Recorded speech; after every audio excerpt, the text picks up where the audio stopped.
ದಿನಗಳೇ ಆರಂಭ ಆಗ್ತದೆ ಸರ್. ಪಕ್ಷದ ವತಿಯಿಂದ ಯಾವ ಥರ ಸಜ್ಜಾಗ್ತಾ ಇದ್ದೀರಾ? ಮುಂದೆ ನೋಡಿ.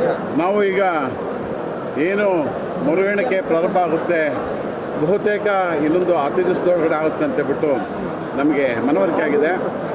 ಇಲ್ಲಿ ನಾವು ನಿಚ್ಚಳವಾದಂಥ ಬಹುಶಃ ಏನು 240 ಮತ ಅಂತರ ಇದೆ, ಬಹುಶಃ ಇನ್ನೂ ಜಾಸ್ತಿ ಆದರೂ ಬರಬಹುದು ಇದು ನಮಗೆ ಇದರಲ್ಲಿ 3ನೇ ಸಲ ನಾವು ಎದುರಾಳಿಗಳನ್ನ ಸೋಲಿಸ್ತೀವಿ ಅನ್ನೋದರಲ್ಲಿ ನಮಗೆ ಅನುಮಾನನೇ ಇಲ್ಲ.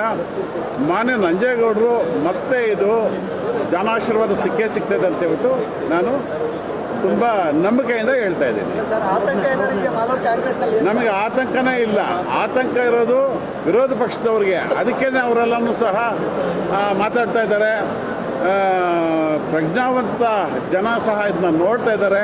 ನಿಜವಾಗ್ಲೂ ಸಹ ಮತ್ತೆ ನಂಜೇಗೌಡರಿಗೆ ಇದು ಆಶೀರ್ವಾದ ಸಿಗುತ್ತೆ ಅಂತ ಹೇಳ್ಬಿಟ್ಟು ಜನಗಳಲ್ಲಿ ಮನವರಿಕೆ ಆಗಿದೆ.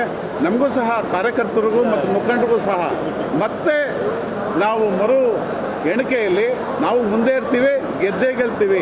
ಇದರಲ್ಲಿ ಏನು ಮಾರ್ಪಾಡಿಲ್ಲ ಅಂತ ಹೇಳ್ಬಿಟ್ಟು ನಾನು ಹೇಳೋಕ್ಕೆ ಇಷ್ಟಪಡ್ತಾ ಇದ್ದೀನಿ.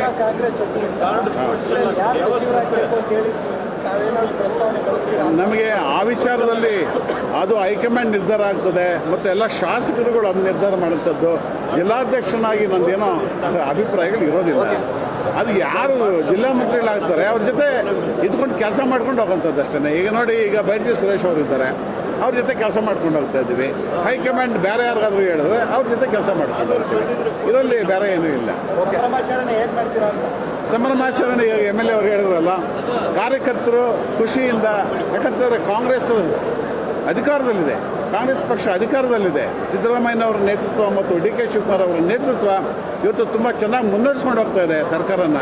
ಅದ್ರ ಜೊತೆಗೆ MLA ಅವರು ಮರು ಎಣಿಕೆಯಲ್ಲಿ ಮತ್ತೆ ವಿಶೇಷವಾಗಿ ಗೆಲ್ತಾರೆ ಅಂತಂದರೆ ನಾವೆಲ್ಲ ದೊಡ್ಡ ಸಂಭ್ರಮಾಚರಣೆ ನಾವು ಮಾಡ್ತೀವಿ. ಅದರಲ್ಲಿ ಅದು ನೋಡೋಣ, ಕಾರ್ಯಕರ್ತರು ಏನು ಮಾಡೋದು ನೋಡೋಣ. ಅದು ಯಾಕಂತಂದರೆ ಮುಖ್ಯಮಂತ್ರಿಗಳು ಬರೋ ಕಾರ್ಯಕ್ರಮ ಇದೆ, ಅದ್ರ ಜೊತೆಗೆ ಈ ಕಾರ್ಯಕ್ರಮವನ್ನು ಮಾಡೋದು ಏನೋ ನೋಡೋಣ.